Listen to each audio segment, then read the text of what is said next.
കോട്ടയം ഗാന്ധിനഗർ സർക്കാർ നഴ്സിംഗ് കോളേജിൽ മുൻപും റാഗിംഗ് നടന്നിരുന്നുവെന്ന് ഇരയായ ലിബിന്റെ പിതാവ് വാർത്തയറിഞ്ഞ് മകനോട് വിവരം തിരക്കിയപ്പോൾ മുൻപും റാഗിംഗ് നടന്നിരുന്നു എന്ന് ലിബിൻ പറഞ്ഞതായി പിതാവ് ലക്ഷ്മണ പെരുമാൾ പറഞ്ഞു. എല്ലാ മാസവും പണം പിരിച്ചു വാങ്ങിയിരുന്നു. ദേഹോപദ്രവവും ഭീഷണിയും ഉണ്ടായിരുന്നതായും ലിബിൻ തുറന്നു പറഞ്ഞതായി ലക്ഷ്മണ പെരുമാൾ. നിയമ നടപടിയുമായി മുന്നോട്ട് പോകുമെന്നും പിതാവ് പറഞ്ഞു. വാക്കുകളിലേക്ക്. ക്ലാസ് ടീച്ചർ വിളിച്ചു ചോദിച്ചു, നിങ്ങൾ സംഭവം അറിഞ്ഞു? ലിബിൻ പറഞ്ഞു. ഞാൻ അറിഞ്ഞില്ലെന്ന് പറഞ്ഞു. അപ്പോൾ സംഭവം അറിഞ്ഞെന്ന് പറഞ്ഞു. എന്നെ പോലെ 4-5 കുട്ടികളെ സീനിയർ പിള്ളേർ തല്ലുകയും പരിഹരിച്ചിരിക്കുകയും എല്ലാ മാസം പൈസ പിടിച്ചിരിക്കുകയും ശരീരത്തിൽ മുറിവെടുക്കുകയും എന്ന് പറഞ്ഞു. അപ്പോൾ നമ്മൾ ഇതുവരെ അറിഞ്ഞിട്ടില്ലെന്ന് പറഞ്ഞു. അപ്പം പറഞ്ഞ് ഞങ്ങൾ സംഭവം അറിഞ്ഞു. കുട്ടികളെ പരാതി കൊടുത്തു. പോലീസിൽ ഏൽപ്പിച്ചിട്ടുണ്ട്.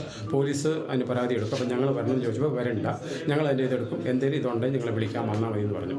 അപ്പോൾ ലിബിനെ വിളിച്ചു. ലിബിൻ എന്നാ ഇത് അറിയാത്തെന്ന് പറഞ്ഞു. അപ്പോൾ ഇതുപോലെ നമുക്ക് പേടിയായിരുന്നു, അവർ ദിവസം ഭീഷണിയാണ്, ഇപ്പോൾ പൈസ എല്ലാ മാസം പിടിച്ചെടുക്കുമെന്ന് പറഞ്ഞു.